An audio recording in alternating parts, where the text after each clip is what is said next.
Welcome to the evolution of subject to broad functional classifications. We're going to walk through kind of the evolution of classifications from the pre-subject-based taxonomies to the growing use of broad functional or big bucket record classification and retention schedules. So somewhere from about the 40s to now. So the first place to begin is were these kind of taxonomies or file plans. They were very they were right on the cusp of creating subject-based classification systems. So we need to start with them before we go into subject-based in a little bit. I do have a link down at the bottom, which is where I got this information from. You can see we're going to look at a couple of examples real quick. In this example, the taxonomy is represented by a code on the left-hand side. So 401 means economic, industrial, and business development. Then we have some other numbers. They have some meanings too. I won't go into them on this one. But then you see 43 with the underlined 44, 45, 46, 47. These are literally the file folders that are associated with economic, industrial, and business development. Then you'd also have a 400, which would be a different organization, and 402, which would be a different organization. And that was how they tracked files, and that was how they managed their processes. So these were really kind of glorified file lists that had some hierarchical structure assigned to them using cascading numbers. Let's take a look at another one. So this is something that I found from an old oil and gas file plan. And essentially what it does, similar to the one we just saw, it assigns numbers, and each number had a meaning depending on where it was in the file code. So the first three digits, 773, that means a specific agency. All right, on whatever agency, I don't remember what it was. Then we had a slash and 2 digits, and that meant the oil and gas. It was an oil and gas industry. So the agency was related to oil and gas. Okay. Then a dash and 1 digit, and that meant it was for the oil and gas department. So ministry, department, that sort of thing. 3 digits, dash 435 in this case, that was the account number of that agency. 3 digits, again, means the reserve number. So which oil field location, that was the reserve number. And then the final digit was the oil and gas company that was active on that land. It was kind of complicated, and I'm glad I didn't work for oil and gas, because that would have made me nuts. But it was a clever means of maintaining at least a semblance of hierarchical classification, so you could find what you were looking for. And that was the important thing, is availability, right? So with this specific sort of numbering structure, you could find the file you were looking for. However, and this is a big however, there are several major challenges to this, this kind of approach. First of all, as you can see, there's no retention period. There's no retention schedule applied to it. So it's strictly classification. Okay. The second thing is, it is very labor intensive to create and to maintain these kind of taxonomies or file plans. So you had to have a file clerk. If you didn't, you were in trouble. Also, consistency can get difficult. This one was pretty structured, the oil and gas one, but the prior one that we looked at, there was no instruction as to orders or things like that. It was just the next file got the next number. So consistency could go out the window, especially if you had a major change in your organization. So if a department split up, you could wind up with some troubles. Or if your file clerk who'd worked there for 10 years and maintained this thing left for another position, then you were potentially in trouble as well. All right. This is not a joke. I literally ran into this example 3 years before COVID hit. So, I mean, it's about 6 years ago, so maybe they fixed it by now, but this is literally a classification. No, I'm not even going to call it a classification. It's a taxonomy or a file plan. Nothing more than that. Literally 6 years ago.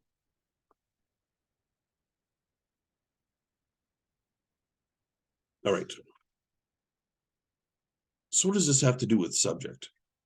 Well, basically when they designed subject-based classifications, what they did was they took these file plans, kind of jammed them together a little bit, collected a few similar sorts of things together, and then applied some retention periods to them. So that was kind of the first attempt at connecting some classifications with some retention periods.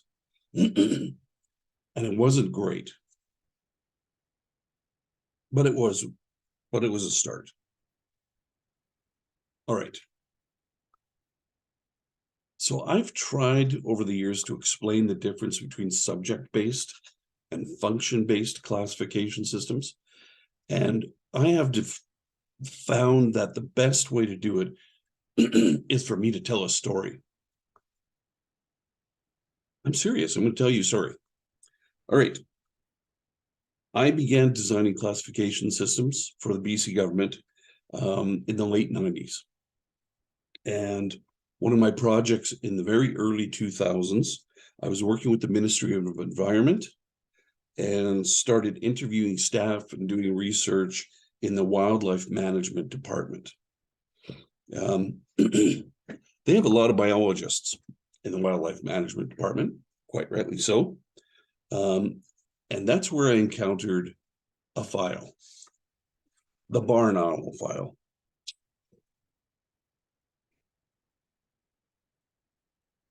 So I was interviewing a biologist, and she asked me, what should we do with the barn owl file? It's just getting too big to manage, and it's a pain trying to find what we're looking for. So I said, okay, let's go take a look at the barn owl file. We walked over, rows and rows and rows of cabinets. We found the spot, and she opened up 2 cabinet drawers, and it was 1.5 cabinet drawers full of a file. Now, obviously, it was in subfolders, which are, we used to call them volumes, and there's probably about 20 or 30 volumes in the single barn owl file. It contained, so that was 4 linear feet of files for one file. So what did that mean? That meant anything and everything related to barn owls was getting put in this file folder. Newspaper clippings, scientific journals and articles, reports from other jurisdictions, permits issued by the biologists, scientific research projects that the biologists either conducted themselves or contracted out, issue tracking, issue management, even correspondence was going in there. Obviously, this thing was blowing up, and there was no surprise that they were having a tough time finding things, especially since biologists, truth be told, are very poor records managers. They tend to have stacks of things, and they go, oh, it's over in that stack. But, you know, biologists are people too. We love them just the same. All right. So in this file we had some records that were short-term value, like issues and newspaper clippings. We had some that were long-term reference materials, like the journals or reports from other jurisdictions. We also had some specific medium-term documents, like permits and reports from the permits, or I should say updates for those permits. And finally, we had a few very valuable ones that needed to be kept forever. So that was those projects, research projects, studies, reports that either the biologists did or that they contracted out. Those, the final documents, were scientifically valuable and needed to go to BC Archives. All right, but because they were all in this huge pile of records, this is not good records management. This has got to change.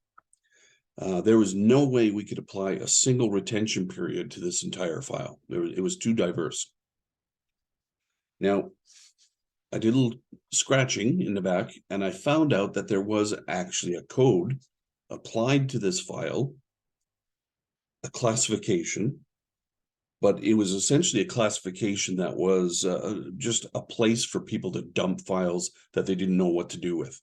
So kind of like a miscellaneous classification, which still makes me shiver to this day.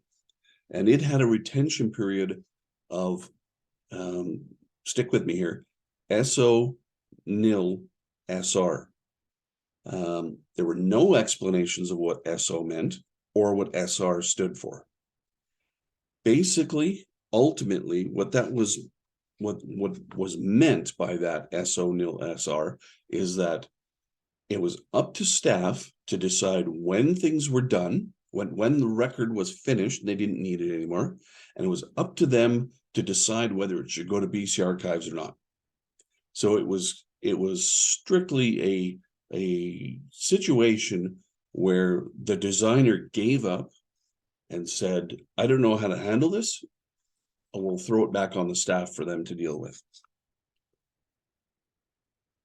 Terrible, just terrible. By the way, I noticed over my 30 years working in BC Archives, BC Orcs situations, that when you see the classification code or the retention code of SO nil SR, it means that the designer just gave up on the file and threw it back to staff, and it shows a level of not great design work. I can't tell you how many SO nil SR retentions I've seen over the last 30 years. Hundreds of them. All right, enough ranting. I do like to rant once in a while. So, what was the solution? Well, the solution was have a place for these different records. And they've kind of already started to do that in the volumes. So they'd started trying to collect the permits together in a single set of volumes, these sorts of things. So the solution, the logical solution, would be to separate that huge subject-based file into something that was closer to the functions that were represented in the records that they held. So let's make 9,500, so that's a primary number. Let's say barn owls, and let's say -20 is going to be reference material, -30 permits, -40 issues, -50 research.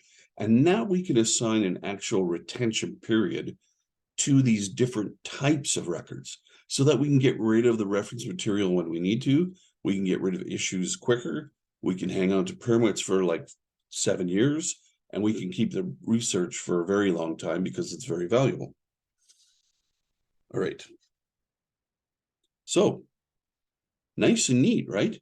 You can see, so a barn owl permit file, it would be 9,500-30 with a slash of 2019. Well, I'm going with the assumption that they were annual permits, which they weren't, but that's okay. So 9,500, we automatically know it's talking about barn owl because we took the subject of the file barn owl and we moved it up into the primary. So the subject came out of the file and went into the classification at the primary level, right? Okay. This is still a subject-based classification, even though we've started to pull out the functions, because we have barn owl embedded into the primary. It's still a subject-based classification system. Now, looks nice, right? Job done? Right? Wrong. Take a look and you'll see immediately some of the situations. Glaring problem number one. How many animals are there in BC? Animal species, thousands. And then we talk about plants, thousands more. And then there are things that are neither plants nor animals. Where do they go? So this is just highlighting the problem with this sort of thing. Second is that there's an inevitable flaw in every subject-based classification system, and that is it creates gaps and overlaps as to where to put your file folder. Gaps occur when there isn't a place to classify a new file folder. So what I mean by that is, what happens if there's a new salamander species, like a spotted salamander or something? Now we have to go in and create a new primary for spotted salamanders. That is, I don't know if you've ever made changes to a classification system, but it can be a bit onerous, even to add like some simple stuff. And until that time, what do? Do we just slam it under salamander and go, eh?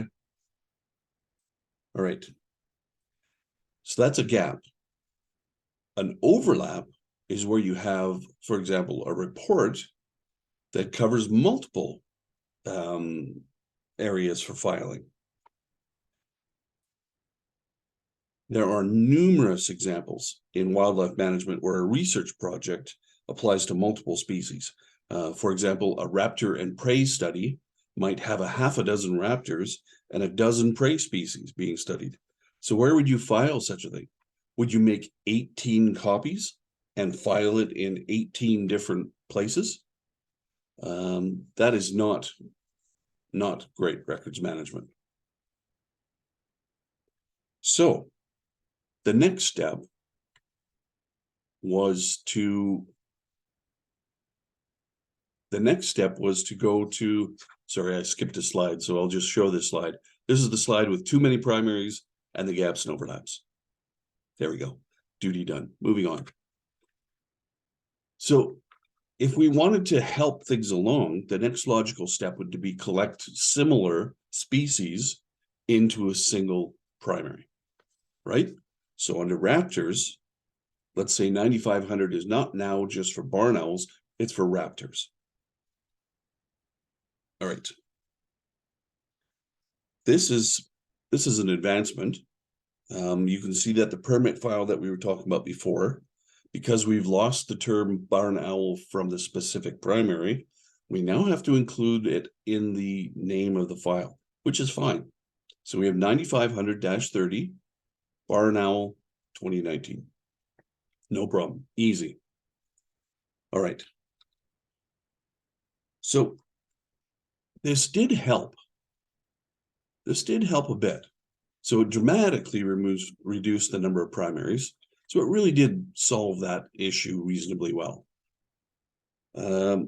However, it didn't really address a lot of the gaps and the overlaps. It alleviated some. And there was, like, for example, if there was a new salamander that came along, we had a place to put it because we'd created a reptiles and amphibians. So if we now have a spotted salamander, we don't have to change the classification system. We can just put this new salamander under 9750 reptiles and amphibians. So that helped quite a bit with the overlaps and gaps, but not entirely, because we still had, for example, my raptors and prey situation. Now we've got 2 places to put it instead of 18. So helped, but not eliminated. All right. So they were willing to stick with this previous setup with having this kind of stuff, and I said, okay, and I think that is where we ultimately landed. But I did want to go farther. I wanted to go to this, and I wanted to have a single primary that covered probably about 80% of all of their functions, all of their operational functions. And because we would go to this level now, it's still, you'd have a permit file, and the permit file would be 9000-30 Barn Owl 2019. So very logical, very simple. But the scope of this primary becomes much wider. If we're talking about wildlife management, we can fit animals in there, we can fit plants in there, we can even fit things in there that are neither plants nor animals. For example, if you're doing research and the research is on something like ecosystem interactions or climate change impacts or compromised watersheds, they would fit in here. Because they're studies that affect wildlife management, they would fit in here. So this was really, really getting close to being a broad functional classification. This is a functional classification system. It's not quite a broad functional classification system. So let's take one more step. We've come a long way. One more step. Oh, yes. Let's talk about we'll just run through some examples before I get into the broad functional. So for example, under reference, we would have barn owl news clippings. We could have ecosystem studies. Under permits, you can do your barn owl research permits. Under issues, you got your poaching and your conservation. Under research, et cetera, et cetera, et cetera.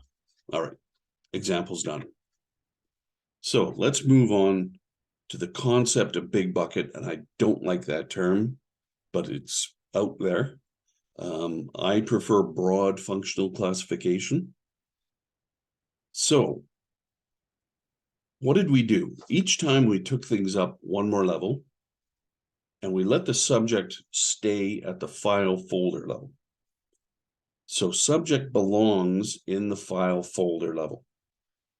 Classification belongs in the classification system, in the primaries and the secondary titles, or whatever categories you call them. Now, with the wildlife management primary, we still had some subject embedded in that primary title. And the subject was the actual organizational unit. So wildlife management automatically creates a subject-based silo within your classification system. All right. So if we eliminate organizational influence on a classification system, we now open up these functions to the entire organization.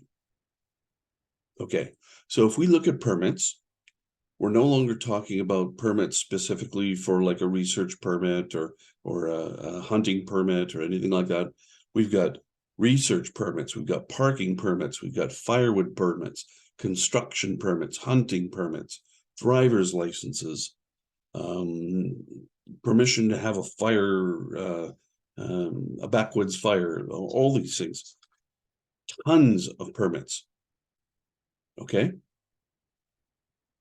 Doesn't matter which department is issuing the permit. We'll talk more about that at some point. Issues. We can have issues with noisy neighbors. We can have a jurisdiction dispute. We can have federal HR policies that we might want to look at.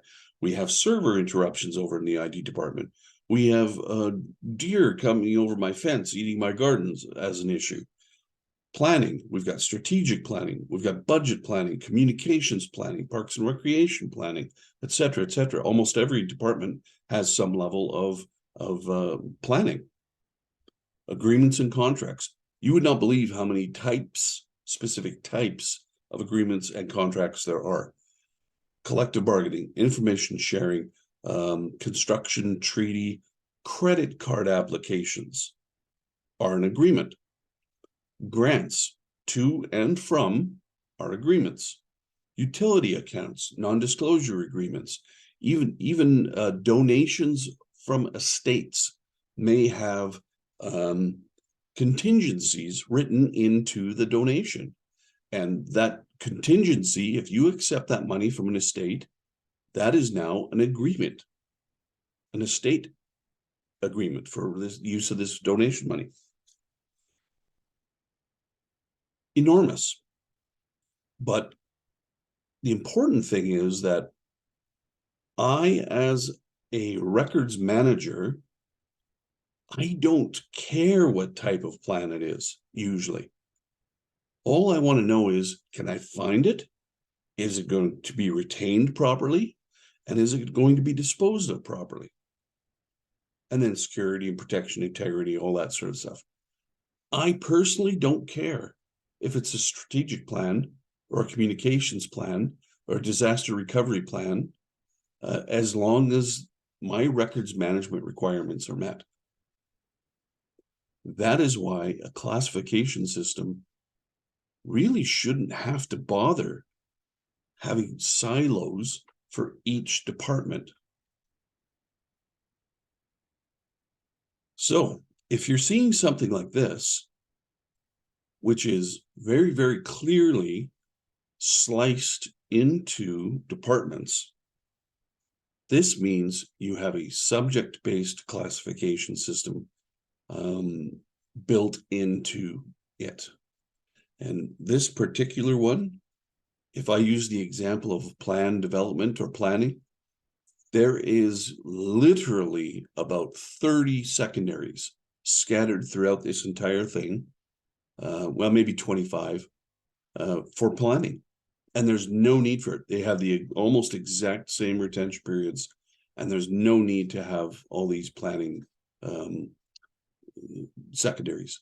Same thing with policy development. Policy development is everywhere through here. It's ridiculous. A policy is a policy. I don't care what its subject is. I care about the function. All right. So just looking at this is an example from my broad functional classification system. Governance happens to be the primary. Plan development is Gov-03. And I just want to look down. What does it include? Covers research, evaluation, development, amendment, and approval of plans, including strategic, budget, communications, human resources, public health, market promotion, blah, blah, blah, blah, blah. Those are just examples. And we keep them as long as the plan is replaced, until the plan is replaced and the file is no longer required. Simple. And then it's kept for 5 or 7 years after that. And then a few are identified for permanent retention. Like strategic plans and budgets are generally retained permanently. And they might have a couple others that they want to keep permanently. Each organization is a little different, but it's super easy to just tick those off and say, these are the ones we want to keep. Everything else, we don't need communication plans forever. That's ridiculous. So it can build, it can handle all that sort of stuff. All right. So we've gone, these are some big bucket reference materials. I was actually interviewed by William Safety for his paper on big bucket retention. So this is really, we've walked through pre-subject-based taxonomies, file plans, through the subject-based, which into functional, and then to broad functional classification systems. So the next step is questions. Thank you very much.